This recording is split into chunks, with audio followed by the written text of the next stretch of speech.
Oui, bonjour à tout le monde. C'est le deuxième plateau télé. Ce coup-ci, on est à la Garde, sur le site qui appartient à Madame France Lescia, qui le met volontiers à disposition de notre académie pour... son but à elle, c'est de sauvegarder ce terrain, le garder incontaminé, sans béton. Notre but à nous, c'est de faire comprendre aux gens que le béton, c'est précisément ce qui provoque le changement climatique. Donc, on s'est trouvé en harmonie sur ce point-là. Voilà, donc je suis là pour vous parler de la marche. Donc vous avez pu voir un petit article sur le journal de Var Matin. Il y a eu un passage sur RCF. Là, il y a FR3 qui m'a contacté et doit me rappeler aujourd'hui. C'est pour ça que je garde le portable à portée de main. Pareil pour Mistral et deux autres radios qui sont déjà sur la route des Alpes, de Paris. Voilà. Donc le but de notre marche, effectivement, c'est que tous les gens en ont assez et que on a complètement oublié le sens premier de la politique, qui est de vivre avec sa cité, de faire vivre sa cité, de participer à la vie de sa cité. Et on est parti sur des théories complètement fumeuses qui nous amènent dans la crise où nous sommes aujourd'hui, et tous les gens en souffrent. Alors, les gens qui en souffrent, ils peuvent faire ce qu'on a fait en 89, refaire la révolution, ou alors on peut essayer, avant d'en arriver là, de trouver des solutions un peu plus pacifiques, et notre marche semblait une solution un peu plus pacifique pour faire entendre quand même raison à ceux qui nous gouvernent, qui se cachent derrière la démocratie. C'est pareil, je vais rappeler quand même que la démocratie, c'est le gouvernement du peuple par le peuple. Les multinationales ne me semblent pas être le peuple. Je me pose des questions. Donc le peuple a des questions qu'il se pose et a envie d'avoir des réponses. Donc on leur a proposé de faire un marché ensemble. Nous, on s'occupait de marcher jusqu'à Paris, marcher en vide. On s'occupait de pédaler entre deux villes pour gagner un peu de temps, parce qu'il y a quand même 900 km en gros, quoi. Et la population, avec nous, puisque nous on a aussi des lettres à écrire, comme on nage dans les embêtements, on va écrire ces lettres et surfer sur la vague pour faire remonter, faire un gros buzz médiatique, de façon à ce que au moins ils soient obligés de nous accueillir, de recevoir les lettres. Après, il n'y a pas de problème, ils ne sont pas forcément obligés de les lire, comme je dis, mais les gens qui nous ont écrit les lettres peuvent très bien nous autoriser à les publier. Et à partir du moment où nous, on les aura publiés, il faudra considérer qu'eux les ont lus, même s'ils ne les ont pas lus, parce que leur rôle, c'est de lire ce qui leur arrive. Donc, à partir de ce moment-là, ils ne pourront pas dire qu'ils ne sont pas au courant. Nul n'est censé ignorer le média. Vu qu'on vit dans l'ère des médias, il faut qu'on s'en serve. Voilà. Donc, on va partir le 18 juin, parce que ça sera l'occasion de lancer un appel à la révolte pacifique, civique, citoyenne. Donc on partira le 18 juin d'ici à 11 h avec toutes les lettres qu'on aura déjà recueillies. Et on partira à pied, en partant de là, avec une voiture qui nous suivra, avec une remorque ou deux voitures. On va voir comment on sera équipé réellement. On n'a pas eu toutes les réponses, parce que c'est vrai que on a beaucoup de mal à avoir des réponses précises, parce que les gens attendent toujours que ce soit commencé pour agir. Ils rejoignent toujours le train en marche, et nous on aurait besoin, avant de lancer le train, de savoir s'il sera plein au premier wagon. Mais bon, c'est pas grave, on va quand même partir pour cette marche. Donc on a besoin donc de rencontrer des gens le long du parcours, qui nous donnent toutes les informations, enfin toutes les doléances qu'ils ont. Nous, en échange, effectivement, on leur demande, en plus de faire un petit effort, c'est de mettre un brassard vert et rouge, ou mettre à leur voiture des foulards, des rubans verts et rouges, pour bien faire savoir qu'ils nous suivent, parce que tout le monde n'a pas forcément envie d'écrire ou de dire quelque chose, mais tout le monde a un avis sur le fait qu'il faille écouter la population. Comme je le dis, la France, d'après sa constitution, c'est un État démocratique. Donc, on doit écouter le peuple. Le peuple vote des élus, les élus sont là pour faire ce que leur demande le peuple, pas ce qu'ils veulent eux. Il faut qu'ils le comprennent. Ça fait depuis 81 qu'il y a des changements de pouvoir en permanence, des alternances justement la preuve que le peuple n'est pas content de ce qu'il a en place. Et personne ne semble nous prendre en considération. C'est pour ça que comme on nous fait devenir chèvres, ben, on a décidé de baptiser notre mouvement les chèvres en colère qui montent sur Paris pour se faire entendre. Nous, ce qu'on demande, c'est pas la révolution, c'est juste se faire entendre. Voilà. Donc après, ben, je vois une personne qui m'a connu il y a quelques temps. Quelle est ta question ou pourquoi es-tu venu nous voir? Bon, je me présente, je suis Audemars Guy, je suis retraité. J'ai connu Alain, ça fait 6 ans à peu près. On a essayé de monter une association au Pont du Las qui malheureusement on ne nous l'a pas trop aidé non plus.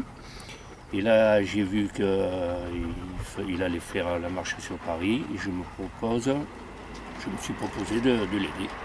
C'est pour ça que je suis là aujourd'hui et je serai là le 18. Des questions sur la condition animale, puisque je vois qu'il y a une personne qui défend la cause. Mais c'est vrai qu'effectivement la cause animale est mise vraiment à mal. Et même s'il y a un texte de loi qui est censé faire bouger les choses, disant que l'animal est un être réputé sensible, on devrait tout simplement annuler cette loi qui fait que c'est d'abord les animaux sont d'abord appartiennent juridiquement sont des biens commerciaux. Tout à fait, et surtout des meubles pour leurs propriétaires. Et donc déjà là, il faudrait déjà attaquer à la base et déjà modifier ce texte de loi là, avant de rajouter quoi que ce soit. Parce que dans les mentalités, c'est clair que même les gens qui œuvrent pour la protection animale, on leur tape dessus. C'est effrayant. Effrayant. Mais oui, et il est certain qu'il y a un problème de ce côté-là. Et il y a aussi un problème du fait que les gens qui œuvrent pour la condition animale, à certains moments, ont pu aussi se tromper dans leur façon d'agir. Je pense à l'époque où le WWF a voulu faire fermer les zoos et relâcher les soi-disant animaux sauvages qui étaient tenus dans les maisons. C'est vrai que dans beaucoup des cas, il fallait récupérer ces animaux qui n'étaient pas tenus comme il faut. Mais je tiens à expliquer quand même que le chasseur de hier qui a récupéré un petit sanglier et qui l'a élevé au biberon et qui l'a sauvé et compagnie, le sanglier c'est devenu le chien de la maison. On ne peut pas le relâcher en pleine nature, c'est de la bêtise. Relâcher les tortues américaines qui ont été importées parce que bon malheureusement il y a un commerce qui fonctionne là-dessus, les relâcher n'importe où dans les rivières, ça a provoqué des catastrophes. Ah mais bien sûr. Donc c'est vrai qu'il faut faire quelque chose.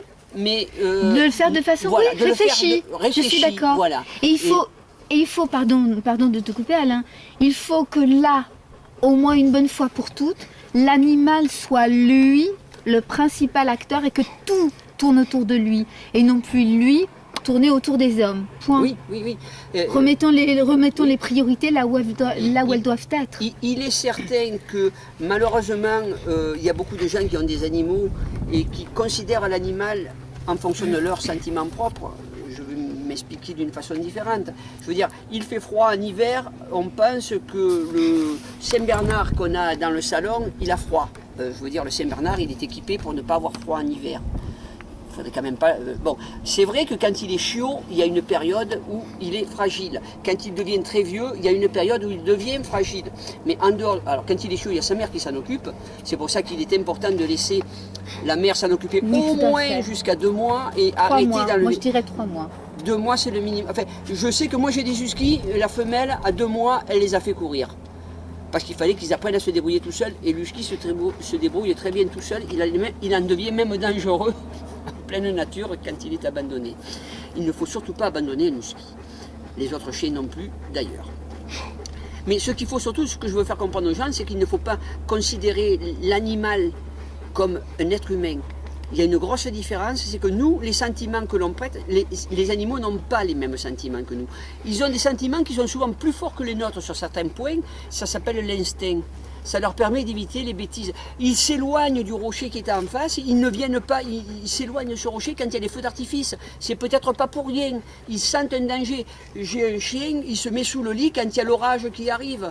Bon, il n'y avait pas que les Gaulois qui avaient peur que le ciel leur tombe sur la tête, mais il y a forcément des motifs naturels qui font cela.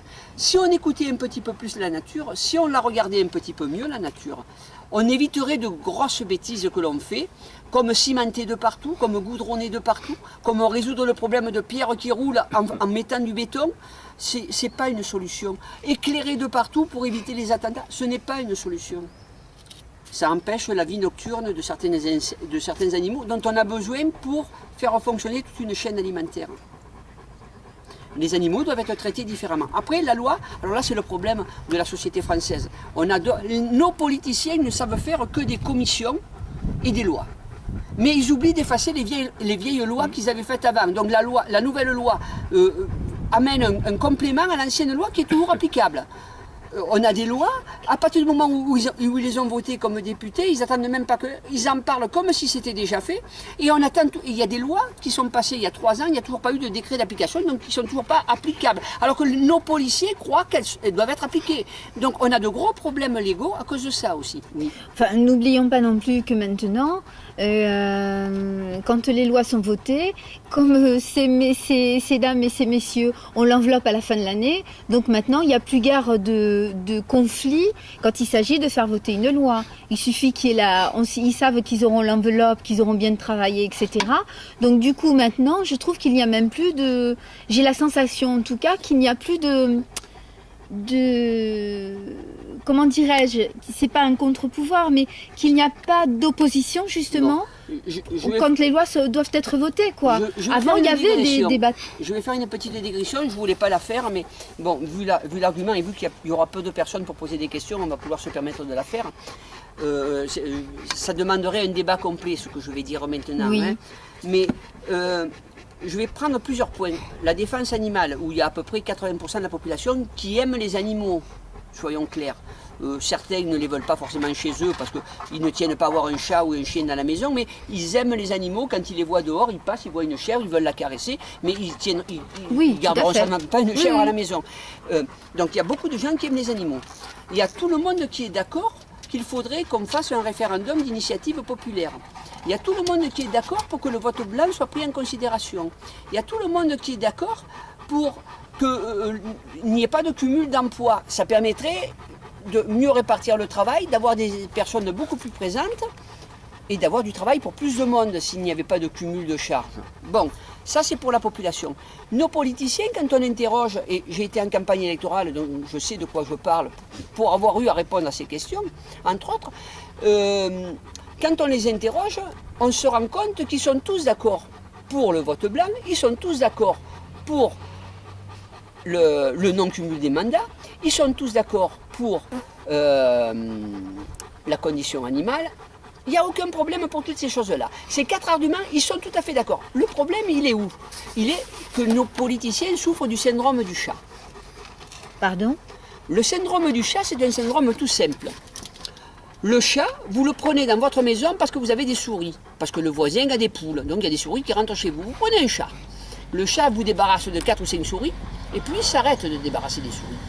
Parce qu'il sait très bien que s'il débarrasse de toutes les souris, après on le met à la rue. Parce qu'on n'en a plus besoin. Nos politiciens, c'est pareil. Ils se gardent 4 ou 5 lois où ils savent que tout le monde est d'accord avec eux. Comme ça, sur leur campagne électorale, ils présentent 20 lois assassines et 4 lois qui plaisent à tout le monde. Mais comme ils ont ces 4 lois, les gens vont voter pour eux. Et ils restent en place. Et on ne les enlève pas. Et ces 4 lois, je vous rassure, on a parlé pour le non-cumul des mandats de 2017. Qui que ce soit qui passera en 2017, vous inquiétez pas, ça sera pour 2022. Oui, ça c'est clair. Là, je suis tout à fait d'accord avec toi. Bon, digression, hein, parce que c'était pas l'argument sur l'écologie, ça. Donc, moralité, il vaut mieux avoir des chats que des hommes des politiques. Souris, oui, il vaut mieux des chats que des souris. Malheureusement, nos sénateurs aiment bien les souris, surtout quand elles sont danseuses.